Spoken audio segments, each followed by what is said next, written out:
Welcome to my views and news. Another video for you about unrest in Ethiopia. Title of this video might seem a little shocking. Is Ethiopia inching towards a new war? People would say, some critics would say, Sajid wants new wars in Ethiopia because he has been covering the war in Tigray. He earned from this war. He wants conflicts to continue. One clarification before I start speaking on this topic, that my views on news was created when there was no war in Ethiopia, in northern Ethiopia. I have covered several wars, several conflicts. War in Ethiopia came to an end in November last year. Still, you see that my views and news is with you here.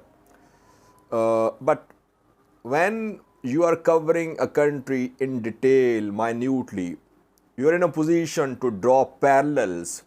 You are in a position to make comparisons. You are in a position to look ahead a little. So I want to draw a few parallels in this video between the circumstances which led to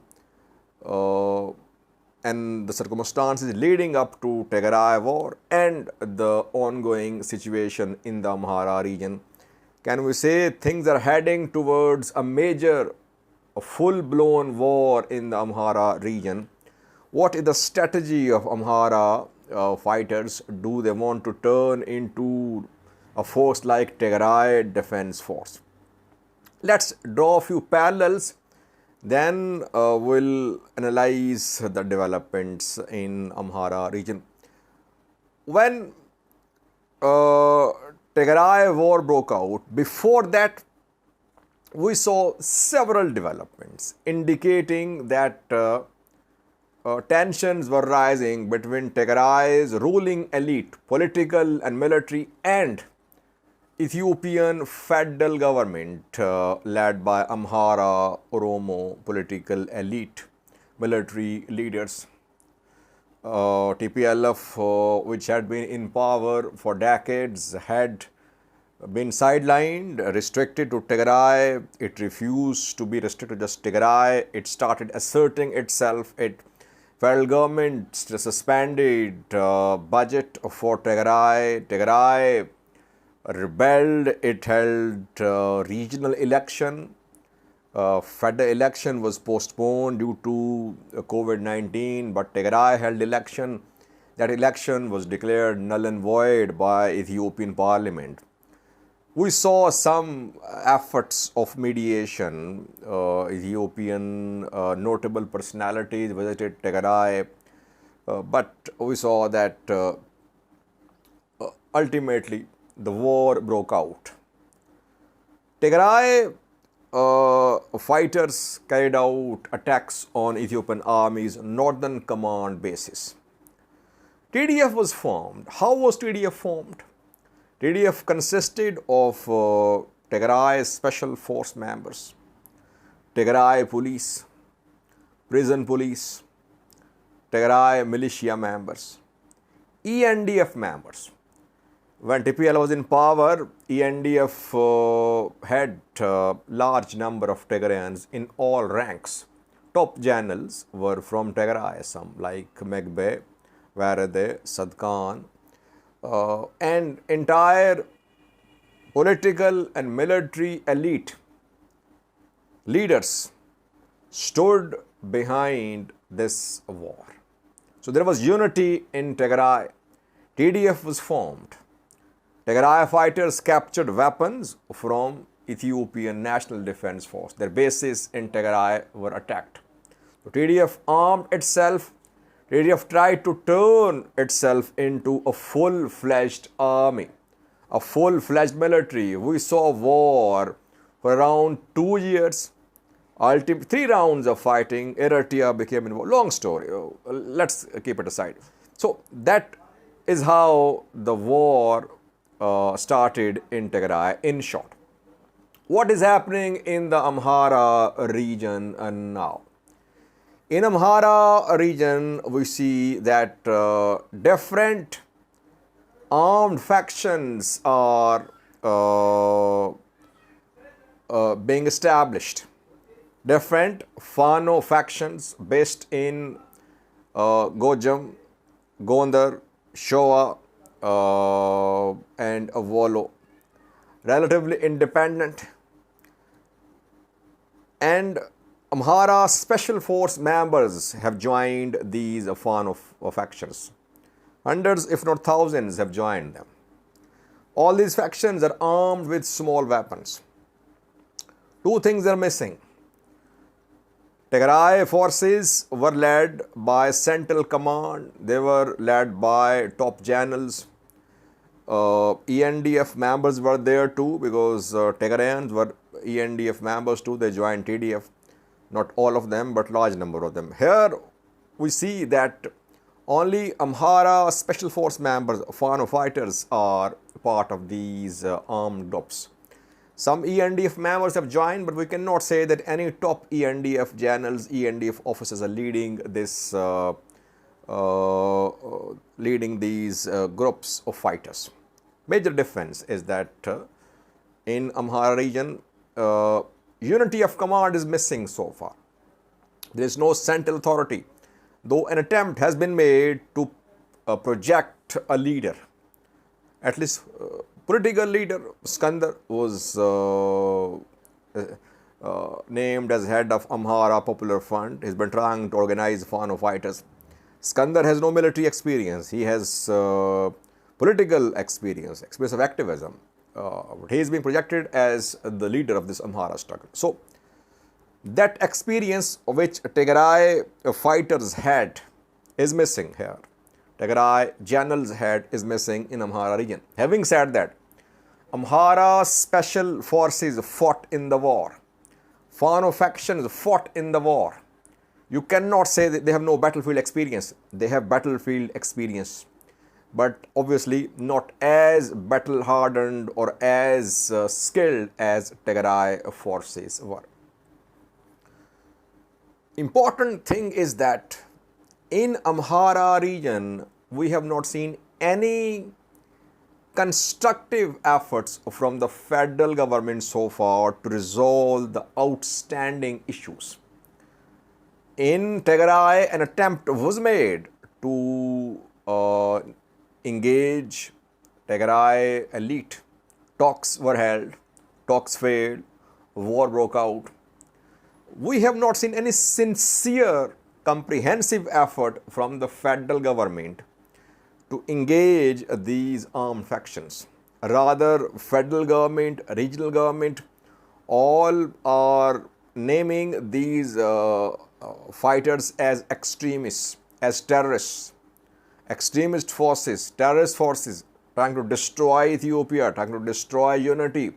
That is what is the narrative of Ethiopian federal government, Amharian government. No constructive engagement, no sincere effort from the federal government to find a solution to the conflict in Amhara. That is why, yes, the country is inching towards a new conflict. Can we say that the country is inching towards a new war?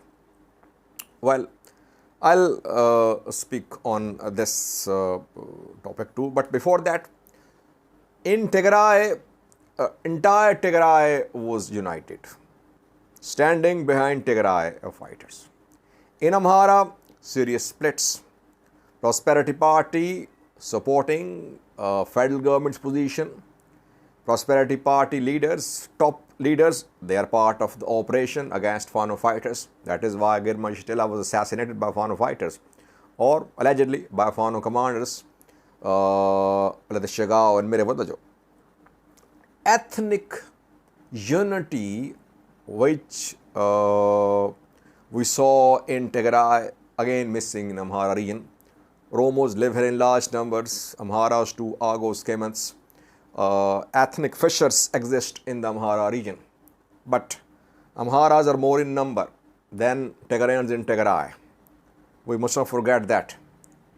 And another important point which we must not overlook is that In Tigray, leadership was charged. Military, political leaders, they were charged. They felt sidelined.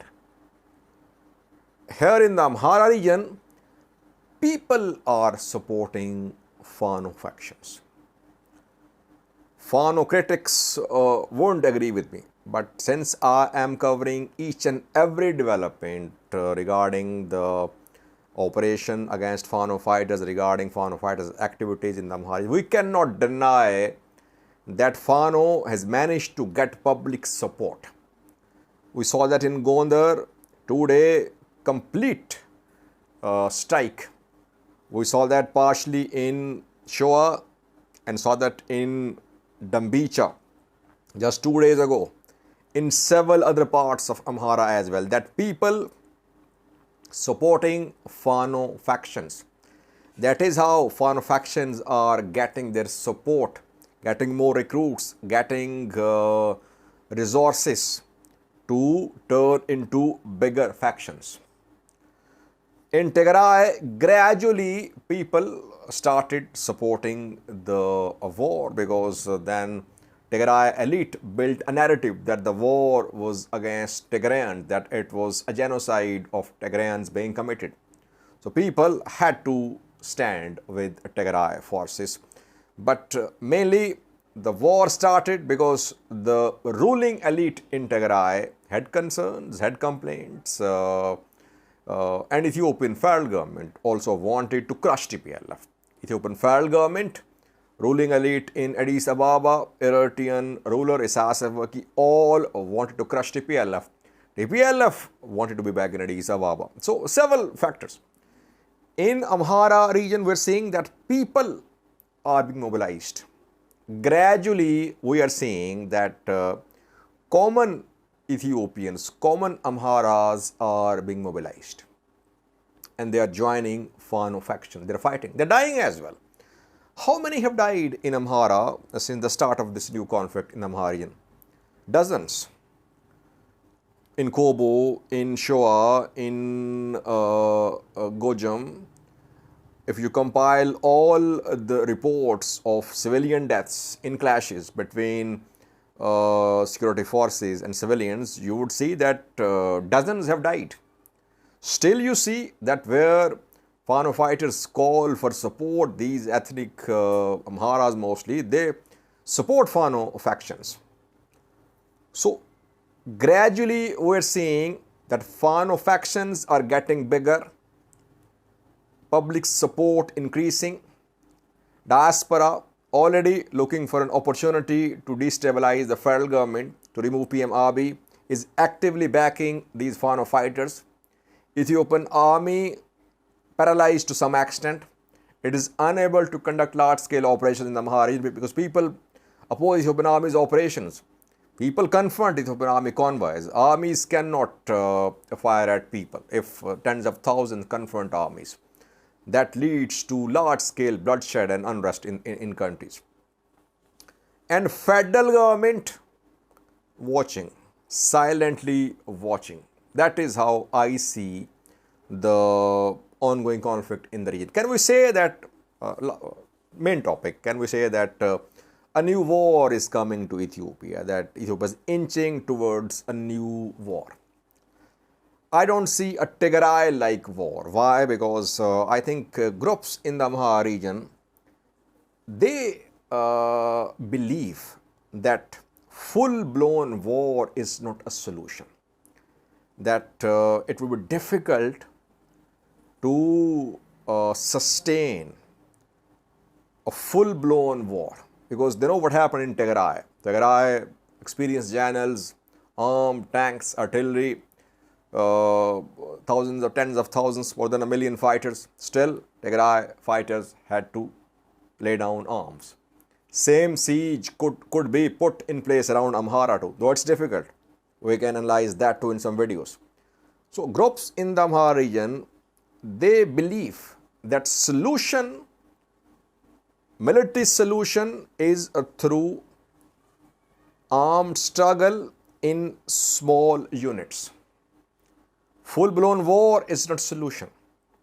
That is why we have not seen any attempts by Fano fighters to capture tanks, artillery pieces, and I think they're not in a position maybe to operate these military equipment. If ENDF members, ENDF officers join Fano fighters, we could see this conflict reach another level. So far, their movement is a resistance armed movement. They know that Ola survived in Oromia. Despite several operations, Ola managed to survive. Tigray fighters could not survive. Why? Because Tigray fighters started a full-blown war. And then neighboring country Eritrea became involved as well. So I think it's a deliberate policy adopted by Amhara region-based groups that they should not start a full-blown war. They should continue their armed struggle in small groups, in relatively independent factions, and that is how they should try to force Ethiopian federal government to agree to their demands. So that is how I see the ongoing situation in Amhara region. Now, what should be done? It's not rocket science. Engagement, dialogue, reconciliation. If talks can be held between Ethiopian federal government and Tigray fighters, if talks can be held between Ethiopian government and Ola fighters, why can't there be talks between Ethiopian federal government and Fano fighters? Why can't Zameen Kasi, Masri Shah, Mesafin, Skandar Naga be involved in talks? Why can't they sit at the same table and resolve their issues? If Getachew and Ridwan can shake hands, yes, Skandar and Ridwan can also meet. That is what is needed. Otherwise, you could see a long armed resistance movement in the Amhara region, which is so far in the form of guerrilla struggle, but gradually you would see it can turn into a larger anti-government resistance movement. Difficult to handle for the government because people are starting to support this struggle. That is how I see. I think people in power, in top position should come to their senses. This is the time to intervene. Otherwise, if these tensions go on in the Amhara region, gradually things could go out of control too, and then Ethiopian government might have to make compromises. Still, Ethiopian government now has a leverage. It's in full control of the situation. But if public support for Fano keeps on increasing, it will become more challenging for Ethiopian federal government to dictate terms in the Amhara region for a solution. This is the time for some intervention to talk to the disgruntled elements in the Amhara region. Thank you for watching.